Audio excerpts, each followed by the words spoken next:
우리 하나님 말씀 같이 보겠습니다. 창세기 26장 12절에서 22절 말씀 한 목소리 같이 봉독하실까요? 시작. 이삭이 그 땅에서 농사하여 그 해에 100배나 얻었고 여호와께서 복을 주심으로 그 사람이 창대하고 왕성하여 마침내 거부가 되어 양과 소가 떼를 이루고 종이 심이 많으므로 블레셋 사람이 그를 시기하여 그 아버지 아브라함 때에 그 아버지의 종들이 판 모든 우물을 막고 흙으로 메웠더라. 아비멜렉이 이삭에게 이르되 내가 우리보다 크게 강성한즉 우리를 떠나라. 이삭이 그곳을 떠나 그랄 골짜기에 장막을 치고 거기 거류하며 그 아버지 아브라함 때 팠던 우물들을 다시 팠으니 이는 아브라함이 죽은 후에 블레셋 사람이 그 우물들을 메웠음이라. 이삭이 그 우물들의 이름을 그의 아버지가 부르던 이름으로 불렀더라. 이삭의 종들이 골짜기를 파서 샘 근원을 얻었더니 그랄 목자들이 이삭의 목자와 다투어 이르되 이 물은 우리의 것이라 하매 이삭이 그 다툼으로 말미암아 그 우물 이름을 에색이라 하였으며 또 다른 우물을 팠더니 그들이 또 다툼으로 그 이름을 심나라 하였으며 이삭이 거기서 옮겨 다른 우물을 팠더니 그들이 다투지 아니하였으므로 그 이름을 르호봇이라 하여 이르되 이제는 여호와께서 우리를 위하여 넓게 하셨으니 이 땅에서 우리가 번성하리로다 하였더라. 아멘. 할렐루야. 따라하겠습니다. 복음으로 살리고 키우고 고치는 중앙교회. 옆에 있는 분한테 그런 교회 됩시다. 한 번 더 이뻐지셨습니다. 사랑하는 성도 여러분, 오늘 우리가 함께할 상고할 말씀은 본문의 내용을 통하여서 기근을 만났던 블레셋 땅에 지금 가 있는 이삭이 그랄 상지에 있었지만 그 고난을 통해서 하나님께서 놀라운 복을 주시는데 크게 하셨다라는 그런 내용 같이 말씀을 나누려고 합니다. 크게 하시는 이유가 무엇이었을까? 또 크게 하시는 목적이 무엇이었을까? 라는 부분을 같이 보려고 그래요. 여러분, 오늘 이삭이 받았던 복은요, 앞뒤의 내용이 조금 안 맞아요. 왜 안 맞느냐면 고난이라는 것이 오히려 영적으로 비옥한 토양이었다는 얘기예요. 내 인생의 비옥한 토양이었다는 것을 보여주고 있죠. 당시에 기근이라는 단어 자체는요, 그냥 조금 견디면 되지 이 개념이 아닙니다. 기근과 가뭄은 가족 전체가 한꺼번에 아사할 수도 있는 위험천만한 일이에요.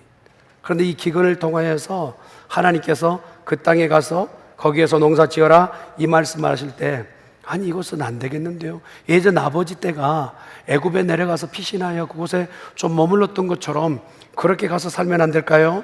하나님을 오히려 이렇게 회유할 수 있게끔 하나님 좀 계획을 바꿔주십시오 라고 요청하는 그 내용이 아니라 하나님의 말씀하실 때 이삭은 그냥 순종합니다.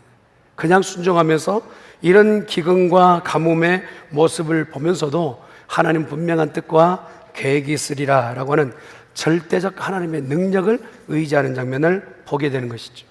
그러면서 오늘 걸쳐낼 수 있는 단어는 뭐냐? 하나님이 믿는 사람들에게 주시는 복은 환경의 지배를 받는 것이 아니라 순종의 지배를 받는다는. 감사해요. 어쩔 뻔했어요. 하나님의 백성이 받는 축복은 환경의 지배를 받는 것이 아니라 순종의 지배를 받는다. 우리가 고난 없는 사람 없죠. 이제껏 우리가 말씀을 들었던 것처럼 고난 중에도 하나님은 분명히 말씀을 하세요. 그러나 그 순종하여 뿌렸던 씨앗의 결말은 예상할 수 없는 엄청난 복을 받아 누리게 된다는 것이죠. 여러분, 그 기근을 만났던 그 지역의 모든 사람이 동일하게 씨앗을 뿌렸을 거예요. 그리고 나서 그 뿌린 씨앗의 고대 군동에서는 많이 걷어들이면 대박났다 할 정도의 수요는 뭐냐면 7배에서 8배 정도 거두면, 씨앗을 뿌려서 7배, 8배 정도 거두면 야 엄청나게 거뒀다, 대박났다 하는 기준점이라고 합니다. 근데 그냥 초능력적인 그냥 예상 밖에 있는 그런 결실을 거뒀을 때는 예상 밖의 얘기를 30배 정도 예측을 한대요. 근데 오늘 보니까 이삭에게 나가서 그랄 땅에 씨를 뿌리고 그걸 거둬들이라 하였을 때 거둬들인 그 양이 100배란 말이에요. 이 100배라는 개념 자체는요, 인간의 예측선을 넘어선 겁니다. 사람이 어떻게 무엇을 해서 거둬들일 양이 아니라는 거예요. 결국 이 내용은 뭐냐면, 이렇게 뿌려서 거둬들인 것은 하나님이 하셨다는 거예요. 아멘. 하나님이 결실을 맺게끔 하셨으니까 이건 영적인 관계입니다. 우리가 보았을 때 기근과 어려움을 만났을 때 인간사의 모든 부분인 것 같아 보였는데, 이삭이 갖고 있는 모든 환경은 인간사의 왕래하는 문제인 것 같아 보였는데, 하나님 앞에 작은 일로 순종하듯 그냥 순종을 했더니 생각지도 못할 100배의 결실을 맺는 영적인 복을 받게 되었다는, 물론 물질적 복을 100배로 받았어요. 그러나 그 내용이 사람이 한 일이 아니기 때문에, 사람이 결실을 거둬낸 게 아니기 때문에 그것을 하나님이 하신 일이라고 밖에 설명할 수 없다. 이게 바로 오늘 우리에게 주시는 영적 원리인 것입니다. 아무리 농사의 달인이라 하더라도, 아무리 내 농사의 경험이 많다 할지라도 그 수준 안에서만 거둬들였던 그 근동의 사람들에게 지금 이삭의 이 사건은요, 누구라도 혀를 끌끌 차는 거예요. 야, 이거 어떻게 된 일이야? 제가 믿는 하나님은 분명히 살아계신 하나님 아닌가? 라고 반문할 수밖에 없는 사건이었다는. 이 땅에 오늘 우리에게 하나님의 복을 주시기를 원하신 것은 뭐냐? 환경에 지배받지 않고 순종에 지배받는 성도로서 작은 순종이라도 하나님 앞에 하기만 한다면 그를 통하여 하나님은 역사를 이루실 줄 믿습니다. 그것을 통해 무엇을 다 안 되는데 왜 그 집은 되냔 말, 다 안 되는데 왜 그렇게 믿는 가정은 그렇게 되느냐라고 했을 때, 하나님은, 제가 믿는 하나님은 분명히 살아계신다, 드러나기를 원하는 것이 하나님의 뜻인 줄 믿습니다. 이렇듯 창대한 거부가 된 것은 오늘 이삭이 나 거부가 될 거예요, 부자 될 거예요, 자기의 작심하고 계획한의 결과가 아닙니다. 하나님의 말씀하신 걸 그냥 졸졸졸 따르고 순종만 했더니 부자가 된 거예요. 여러분, 오늘 읽었던 말씀에 히브리어 원어를 보니까 큰 거부가 됐다, 큰 자가 됐다 라고 하는 단어를 히브리어 가달이라는 단어를 썼는데, 그냥 외형적 집이 커지고 무슨 여유가 넘치는 어떤 외형적 그런 체구가 가진 그 내용을 얘기하는 게 아니라 그의 영향력이 그 지역에서 이삭을 능가한 사람이 없었다는 얘기. 하나님 앞에 순종하고 하나님 앞에 포커스를 했더니 물질적 복은 우선하더라도 그의 영향력은 주위에 있는 모든 사람들 가운데 야, 대단하다 할 정도의 영향력을 미치는 사람이 되었다는 것입니다. 이삭의 축복은 이방인 블레셋이 봤을 때는 시샘의 거리가 되는 거예요. 보통 그러잖아요. 어떤 사람이 잘 되면 옆에서 참 잘 됐습니다, 칭송하고 격려하고 또 축복하는 사람이 있는가 하면, 또 이렇게 뭔가 잘 되면 시샘하면서 누가 뭐 사면 배 아픈 그런 짓 있잖아요. 근데 우리 블레셋 사람들이 그런 겁니다. 이렇게 재산이 가산이 늘어났을 때에 블레셋 사람들이 그 마음에 시기하였다라고 14절을 얘기해요. 그러고 나서 그가 이제껏 모아놨던 재산을 그대로 놔두고 너희는 떠나라 라고 얘기해요. 이삭의 가족과 종들은 떠나라 얘기하는 거예요. 보통 같으면 자기 이제껏 쌓아 올렸던 재물과 자기의 권리를 그걸 지키기 위해서 어떻게든 싸우고 애를 쓸 거 아니에요. 그런데 이삭이 커지는 계기가 여기에서 비밀이 풀리기 시작합니다. 그가 내어 쫓기는 환경임에도 불구하고 거기서 바보스럽게 자기의 모든 것을 주장하지 않고 내려놓고 옮겨가는 그 장면을 성경은 설명하고 있어요. 여러분, 힘을 키울 수 없어서 내가 그냥 포기한다 그 정도가 아니라 크게 하시기 위한 하나님의 계획 가운데 이걸 내려놓기를 원한다면 내 능력, 내 생각, 내 의지, 내 경험을 다 내려놓고라도 하나님 말씀에 순종하였던 이삭의 모습, 저는 우리 중앙교회 성도들 모두가 더 앞으로 여러분의 삶의 거점이 커지기를 바랍니다. 아멘. 다 잘 되셨으면 좋겠어요. 한번 옆에 있는 분은 잘 되시길 바랍니다. 그런데 그 과정 가운데, 믿는 사람이 잘 되는 과정 가운데는 간혹 어려움이 있단 말이에요. 여러분, 요셉이 커지기 전에 요셉에게는 삶의 역경과 고난이 엄청났어요. 크게 하심의 그 대표적 인물이 요셉 아닙니까? 형들에게 그냥 시기에 의해서 애굽에 팔려가요. 종의 집에 삽니다. 자기가 종이니까. 거기에다가 감옥에 갇혀 삽니다. 이런 시간들이 하나님께서 전혀 인생을 개입하지 않고 간섭하지 않은 것 같아 보여요. 너의 신세요, 언제 내게 내 인생에 볕들 날이 올 것인지 예측하지 못하는 상황. 고난과 기근과 같은 인생을 만났을 때 여러분 놀랄 일은 이런 어려움 가운데 있었던 요셉에게 이런 말씀이에요. 창세기 39장 2절 말씀 보세요. 시작. 여호와께서 요셉과 함께 하심으로 그가 형통한 자가 되어 그의 주인 애굽 사람의 집에 있으니. 환경은 최악이에요. 조건은 기근이에요. 인생의 기근이에요. 인생의 가뭄을 만났어요. 어떻게 해야 되냔 말이에요. 그럼에도 불구하고 요셉은 자기의 삶 가운데서 자기 자신을 비우며 자기 자신을 내려놓고 하나님 앞에 순종하는 일을 선택했어요. 세상에 봤을 때는 바보스러운 일이죠. 형한테 왜 팔려가요? 그리고 내가 누명을 썼을 때 거기서 그냥 악이라도 해야 되잖아요. 그런데 그런 일을 포기하게 돼요. 나를 키우기 위한 하나님의 방법이 어떤 것인지를 알지 못하기에 그런 자기 자신을 내려놓는 거예요. 그러면서 21절 말씀을 보세요. 21절 말씀 시작. 여호와께서 요셉과 함께 하시고 그에게 인자를 더하사 간수장에게 은혜를 받게 하시네. 요셉의 위대함은 애국 왕궁에 있었던 궁궐의 생활도 아니고 이제껏 살아왔던 어떤 내가 한 번씩 내놓았던 그런 지혜의 요건이 아니라 그를 크게 만드신 것은 다만 어떤 상황에서든지 절대적 주권을 가지고 계신 하나님 앞에 순종함이 그를 크게 만든 줄 믿습니다. 그렇잖아요. 여러분, 우리의 인생도 그렇지 않겠습니까? 진주, 여러분 조개란 진주를 안고 있는 진주조개 이 예화를 많이 들어보셨잖아요. 그에게 다가오는 기생충은요, 인생에 전혀 하등에 도움이 안 되는 기생충이 내 안에 들어오면 내 힘으로 밀어낼 수 없으니까 어떻게 하냐, 그 시간부터 이 진주층이란 것을 계속 분비해가지고 그냥 끌어안아 버리는 거예요.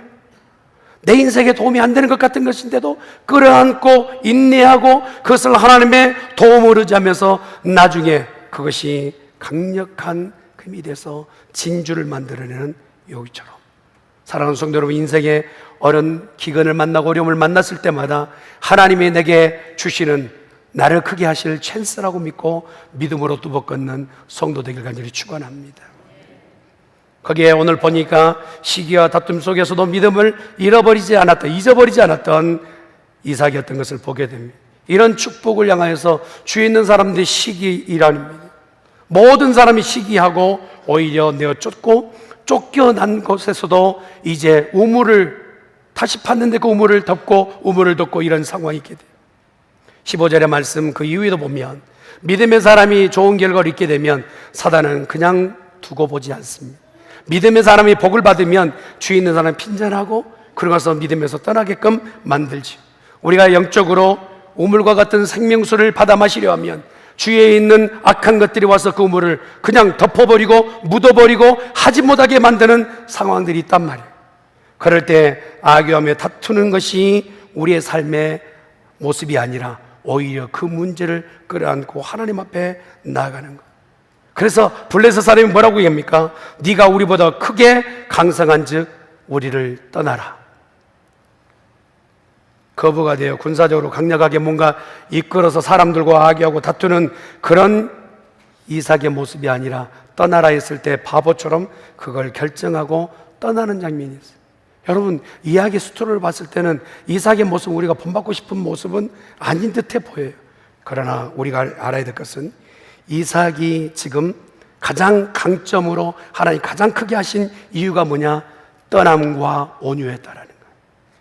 거기서 다투고 싸우는 것이 아니라 다툼은 항상 축복을 소멸시키는 불꽃이라는 사실을 기억해요.